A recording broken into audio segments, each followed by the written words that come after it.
rotasinya juga bakal jadi lebih cepat untuk tim dengan adanya grapple hook gun. Mungkin bakal menjadi pilihan untuk mereka dan ngekat untuk tim-tim yang masih ada di luar zona nantinya. Tapi daripada penasaran, mending kita segera lanjutkan ke game kita yang kedua. Karena kali ini pesawatnya sudah mulai terbang.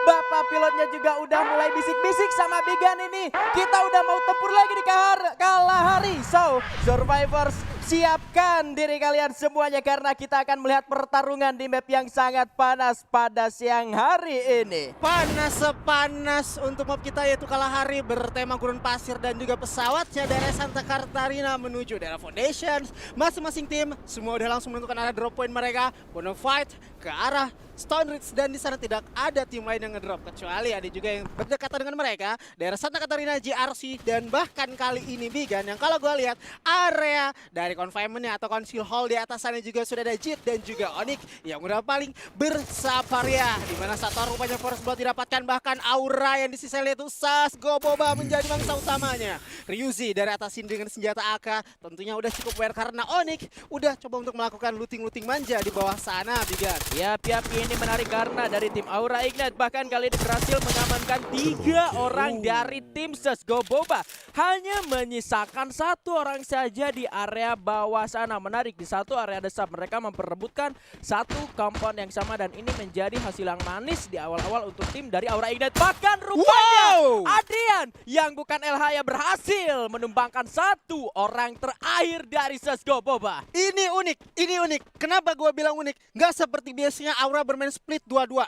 Biasanya Aura satu squad itu full berada di area common post. Tetapi kali ini dengan mengutus 2 orang MGUT dan juga Adrian yang berada di area The Subs, mereka berhasil melakukan clutch kepada teman-teman dari Sas Goboba. Yang mana mereka kayaknya Sas Goboba nggak dapat sama sekali resource di area tersebut. Ketika si Saironya ini pengen narik sejauh mungkin, si acting dari seorang Adrian emang bener-bener on point, langsung menusuk ke jantungnya si Siro. Sehingga Siro pun nggak bisa berkutik banyak. Dan bahkan Bigan, di area sisi lain juga terjadi peperangan masih antara Onyx dan juga Jit Capital. Nah ini menarik antara tim Onyx Olympus dan juga Jit Capital. Sama-sama kedua tim yang sebetulnya ini adalah panggung pertama mereka di play-in. Tapi kali ini suara tembakan sudah tidak bisa dihindarkan karena Lau di dalam turunnya sudah sangat ancam. Bakal berikan maju di dalam sebuah kapal tapi kepleset. Launya harus tumbang di sana. Menyisakan 3 orang saja dari tim Onyx Olympus. Gare sedikit kesulitan dan kebingungan karena tidak memegang senjata sama sekali. Rogak bergerak menuju sebelah kanan mencari informasi kembali karena masih belum mendeteksi di mana kembali lawan-lawannya dari tim Onyx Olympus sejauh ini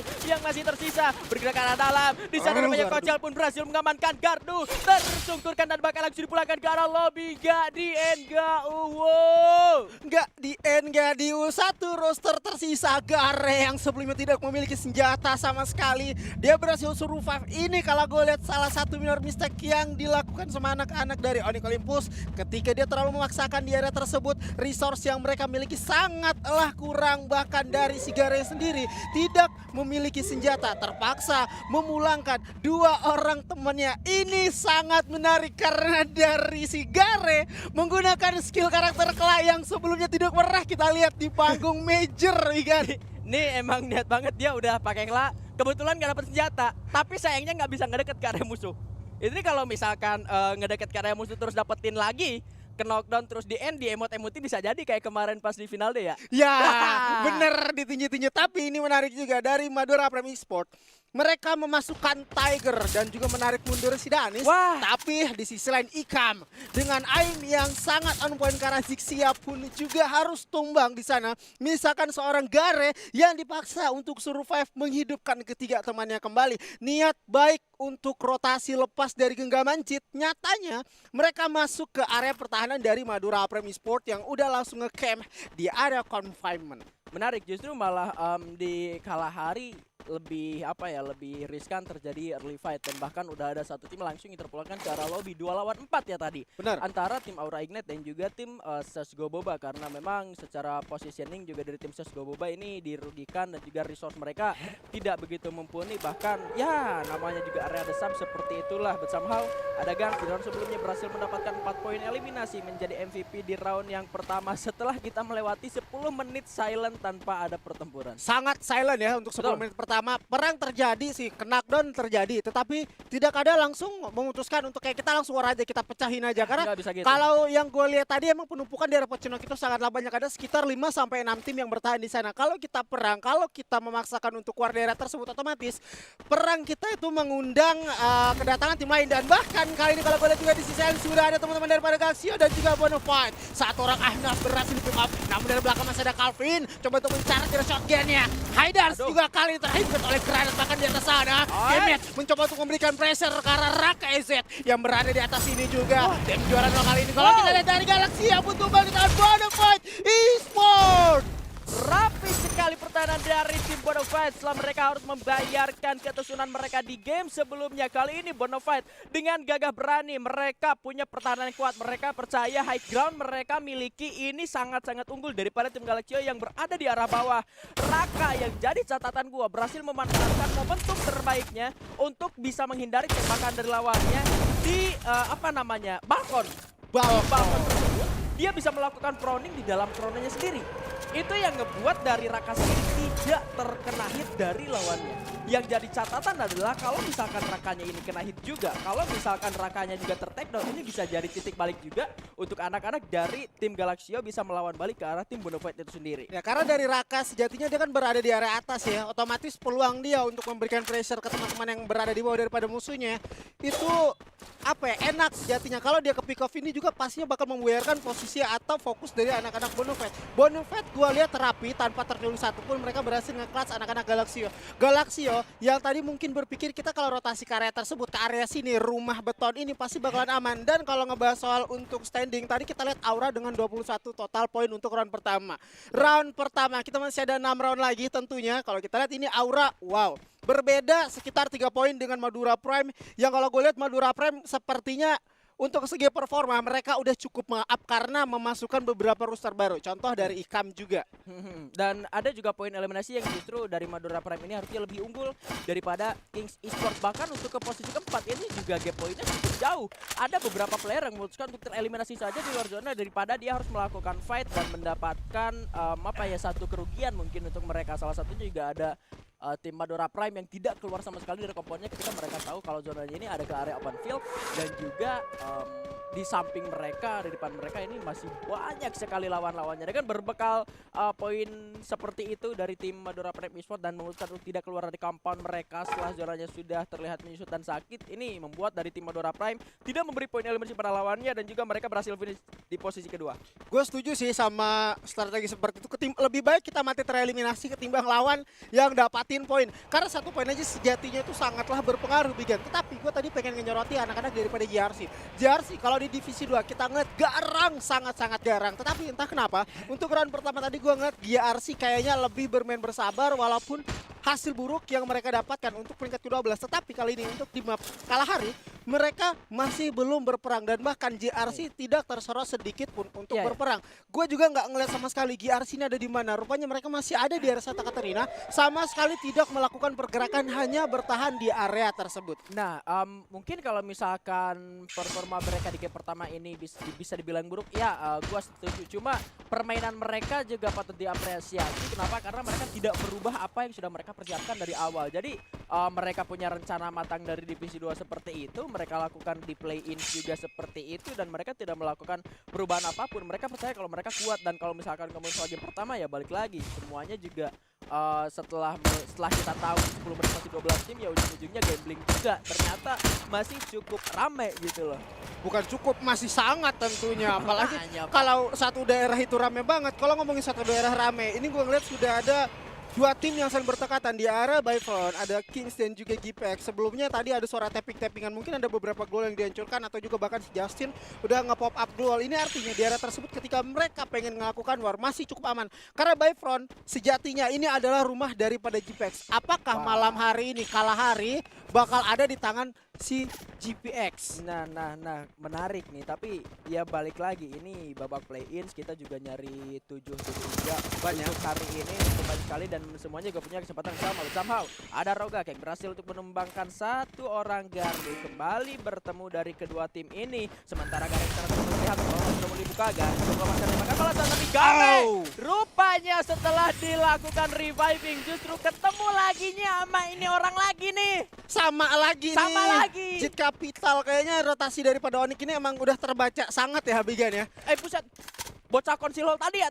Iya, ini di Council Hall tadi, Oh Pak. iya, gua Sampai sekarang ada di area rumah 4 ini juga kebaca pergerakannya.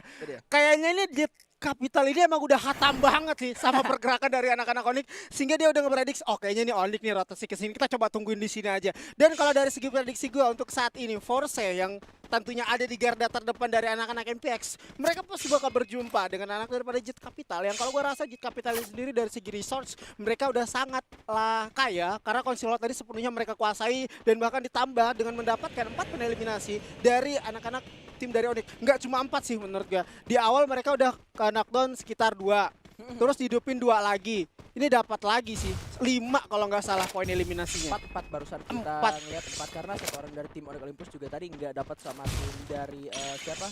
Dari Jetnya sendiri ya. Jadi untuk Jet Capital udah pure dapat 4 poin eliminasi, cuma dari tim Onyx Olympus memberi ke tim yang lain juga. Bersama kali ini sudah bakal ada pertempuran dari kali Justin dengan yang sembilannya merupakan 1 orang Nix. Upaya follow up juga coba dilakukan oleh Kings Esports tapi sudah sangat sulit. Kronos sudah mulai dibuka sementara Jit Capital Esports memantau dari arah belakang. 1 poin eliminasi berhasil dikonfirm oleh tim GPX terhadap lawannya, tapi kali ini posisi dari mereka pun cukup terancam. Mereka harus berusaha kembali. Sementara 1-2 kembali buka, ada pelontar dimasukkan ke arah dalam sana. Masih belum, ternyata malah Raw-nya berhasil ditumbangkan balas. Bahkan kali ini Raw harus segera diselamatkan terlebih dahulu. Ada Ryuji juga berhasil ditumbangkan balas, tapi sangat sulit untuk melakukan upaya ending karena dari kedua tim ini sama-sama ada di compound yang berbeda. Masih bisa untuk dilakukan penyelamatan tapi Wings dengan penglihatannya mata elang dari seorang Wings masih bisa mendapatkan 1 kekeran ke arah kepala dari seorang Dava dan masih juga belum bisa di ending dan harusnya masih sama-sama bisa diselamatkan.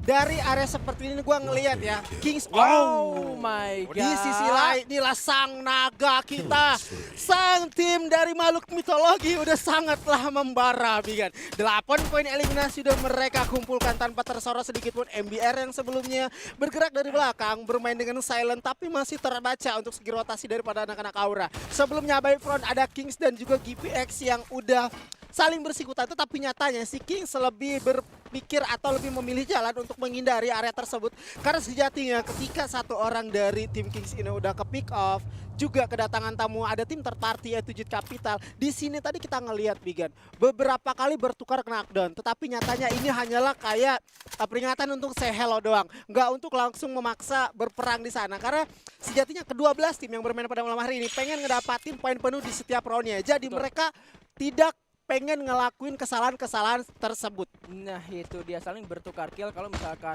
dirasa masih cukup sulit untuk melakukan komit.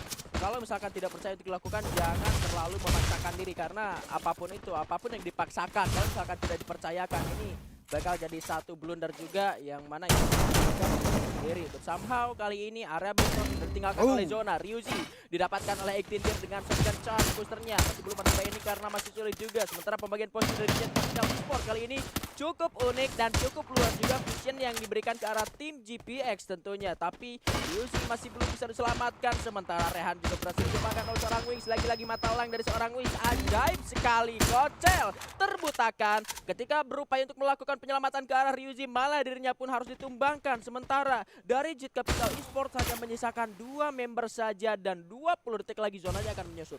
Zona akan menyusut 20 detik lagi dan ini tentunya anak-anak Kipex punya asa untuk melakukan war ke arah depan karena senantiasa dia tahu musuh terusnya 2 dan bahkan kali ini juga berhasil mendapatkan 1 orang lagi. Dava di pick up untuk yang kedua kali, bahkan di sini juga ada Pak Agus berhasil mendapatkan Black. 1 member tersisa daripada Jit Capital yang berada di atas sana. Ekindir bakal langsung melakukan inisiasi tapi tidaklah cukup aman, bahkan Raw kali ini terjatuh yang kedua kali karena dari sisi belakang sudah ada King yang bakal coba itu Gen 2 fight. Bahkan Jit Capital juga berhasil dieliminasi di peringkat ke-8. Yap, zonanya sudah segera menyusut. Ini menjadi sebuah kesulitan juga untuk anak-anak dari tim GPX punya bagi area yang lainnya juga. Aura Ignite lagi ngamuk. Aura sedang berapi-api sejauh ini meskipun Guns berhasil tumbangkan dan langsung dipulangkan karena sang bule. Tapi I'm God bakal berusaha membalaskan menuju ke area tim yang lainnya. 10 poin masih diamankan. Adrian berhasil mendapatkan kill yang sangat-sangat banyak. Granat dilemparkan. Masih belum berhasil untuk menumbangkan ke arah tim Bonafide. Yang mana kali ini dari tim Aura Ignite harus kehilangan 1 membernya dan menahan pergerakan dari area belakang. Inikah bisa dimanfaatkan oleh tim Bonafide menjadi termati karena di area dalam sana sudah ada Adrian berhasil mendapatkan satu korbannya. Ini sudah terlihat Adrian masih mencoba untuk mencari celah melepaskan tembakan ke arah lawannya. Bakal diposisikan untuk tim dari Tang City Esports. Di arah jauh juga sana sudah ada JRC yang bergerak masuk ke dalam zona selanjutnya. Bule menjadi korban dari seorang Adrian. Bahkan kali ini Adrian dapat perkembangan balas bat, tapi Tang City Esports dihantam oleh Aura Ignite di posisi ke-7.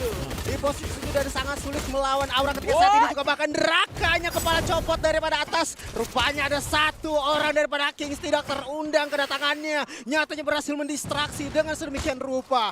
Bonafide berada di atas kali ini dan tentunya perebutan kampon bakal terjadi antara sang Raja King Kong kita dan makhluk mitologi Aura. Naga kita bakal membara. Bonafide dan bahkan kali Black gak boleh bakal tumbang juga di pada Black bakal berjuang seorang diri melawan 3 member daripada Aura. Soalnya cari bahkan coba dari belakang ada Kings Cancel yang berhasil mengeliminasi satu player tersisa dari Bonafide Esports. Tidak ada waktu lagi untuk Aura Ignite karena mereka harus segera masuk ke dalam zona selanjutnya. Zonanya sudah berjalan sementara masih ada distraksi dari seorang Rehan sendirian yang membuat pergerakan dari tim Aura Ignite sedikit terdelay. Tapi Rehannya berhasil tumbangkan dengan sangat tenang. Aimgat, bocil ajaib yang sangat luar biasa. Rosman bakal bergerak masuk.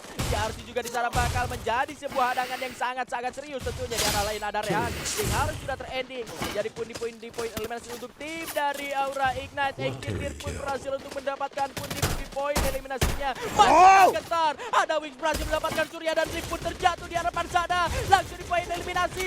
Jatuh coba dibalaskan. Dia pun harus segera diselamatkan. Tetapi kondisinya sudah sangat sulit dan semua tim, 4 tim yang tersisa mendapatkan kampannya masing-masing. Kampon masing-masing dan tentunya udah dikuasai. Mario juga bukan Mario Teguh harus tumbang dan bahkan tadi gua ngeliat ada beberapa critical damage yang diberikan daripada orang. Bahkan di sisi lain juga sudah ada Wings. Penggunaan Bareta dengan mata elang yang sangatlah tajam. Mempick up satu orang lagi dan bahkan Ike bersembunyi masih tersorot juga dari tangan para seorang Wings. 3 tim tersisa. Dimana kali ini Kings masih bertahan hidup. Sama sepertinya untuk round pertama tadi Bigan. Gipex, Aura dan juga bahkan Kings masih bertahan sampai sejauh ini perebutan kill terjadi. Poin eliminasi di atas 10 dari kedua tim. Ada Gipex dan juga Aura Ignite yang bakal saling berebut buaya karena Kanjang berhasil diamankan oleh seorang 18 Dir. Ini dia perebutan buaya yang akan terjadi. Sama-sama poin yang masih banyak. Sama-sama bertiga. Sudah mulai tergigit.